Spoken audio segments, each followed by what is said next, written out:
Hi friends. Chandrababu గారు నిన్న ఇంటికి ముగ్గురు పిల్లల్ని కంటే 5,000 రూపాయలు బోనస్ ఇస్తా అని చెప్పేసి ఒక ప్రకటన చేసిండు.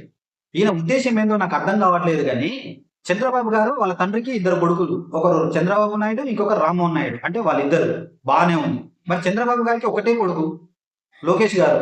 ఆయన ముగ్గురిని ఎందుకు కనలేదు? లోకేష్ గారు కూడా ఒకటే కొడుకు. ఆయన ముగ్గురిని ఎందుకు కనట్లేదు? మీకు తరతరాలుగా కూర్చొని తిన్న ఆస్తులు, అపార సంపదలు ఉన్నాయి.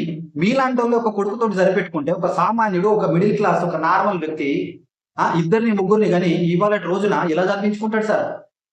శ్రీ చైతన్య నారాయణ రకరకాల విద్యా సంస్థలను మీరు ప్రోత్సాహకాలు ఇస్తూ ఇయర్ బై ఇయర్ ఫీజులు లక్షలు లక్షలు వేలు వేలు పెంచుకుంటా పోతూ అంటే వీళ్ళందరూ గవర్నమెంట్ బళ్ళలో చదువుకోవాలనా?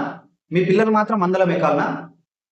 ఇవాళ విద్య, వైద్యం, తర్వాత cost of living a range లో పెరుగున్నాయో తెలుసా? అసలు మన భారతదేశ వైశాల్యం ఎంత? మన భారతదేశంలో నివసిస్తున్న జనాభా ఎంత మీకు తెలుసా? ప్రపంచ జనాభాలో మన ఇండియా నిష్పత్తి ఎంతో మీకు తెలుసా? ప్రపంచం మొత్తం మీద ఉన్న భూభాగంలో ఇండియా భూభాగం జస్ట్ 2.4% మాత్రమే. కానీ ప్రపంచ జనాభాతో పోల్చుకుంటే ఇండియా నిష్పత్తి 17 to 18% జనాభా ఓన్లీ ఇండియాలోనే ఉంది. అంటే ప్రపంచంలో ప్రతి 6 ఒకరు భారతీయుడే. మన దగ్గర ఉన్న భూభాగానికి, మన దగ్గర ఉన్న పాపులేషన్ డెన్సిటీ, ఆ విలువ, అసలు ఆ వాల్యూస్ మీకు తెలుసా? మాట్లాడితే నేను హైటెక్ ని అది చేస్తా ఇది చేస్తా అని మాట్లాడుతున్నారు. ఈ లెక్కలని మీకు అర్థమవుతున్నాయా? ఒక సామాన్యుడు ముగ్గురు పిల్లల్ని కానీ ఎట్లా పోషించుకుంటాడు? ఒకరిని కానీ పెంచడానికే సంఘ నాకుతున్నారు ఒకడొకడు చదివించుకోవడానికి. మీరు మాత్రం ఒక్కొక్కరిని కనొచ్చు. మీకు ఒక 20-30 తరాలు తిన్నా తరగని ఆస్తులు ఉంటాయి. ఒక సామాన్యుడు ఎట్లా సార్? మీరు ఇచ్చే 5,000తో సరిపోతుందా? సరే ఇవ్వండి. విద్య, వైద్యం, ఉపాధి అన్ని రకాలుగా ఉద్యోగ భరోసా, పిల్లను పెద్దగా అయిన తర్వాత ఉద్యోగ భరోసా ఇవ్వండి. అట్లాంటి పర్మనెంట్ స్కీములు తీసుకురండి. కంటారు మరి.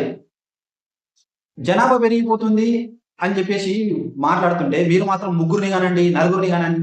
ఏం మాటలు సార్? ఇక్కడ మాట్లాడితే ఇంకా టాపిక్ డైవర్ట్ అవుతుంది కానీ నేను ఇంకా నెక్స్ట్ వీడియోలో మాట్లాడతాను.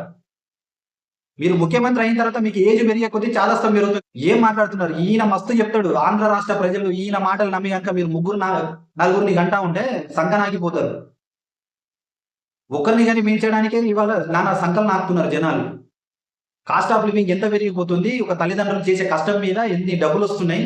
ఆ పిల్లని ఎట్లా చదివించుకోవచ్చు, ఎట్లా ఏంది అనే రోజు నిద్రలేని రాత్రులు గడుపుతారు మిడిల్ క్లాస్, లో క్లాస్ పీపుల్. మీకేం అర్థమవుతుంది సార్? 5,000 ఇచ్చేది నువ్వు దేనికి? ఆ పిల్లల బుక్స్ రావు. బుక్స్కి 12,000 రూపాయలు. ఏం మాట్లాడతారు సార్? మాట్లాడితే అర్థం ఉండాలి.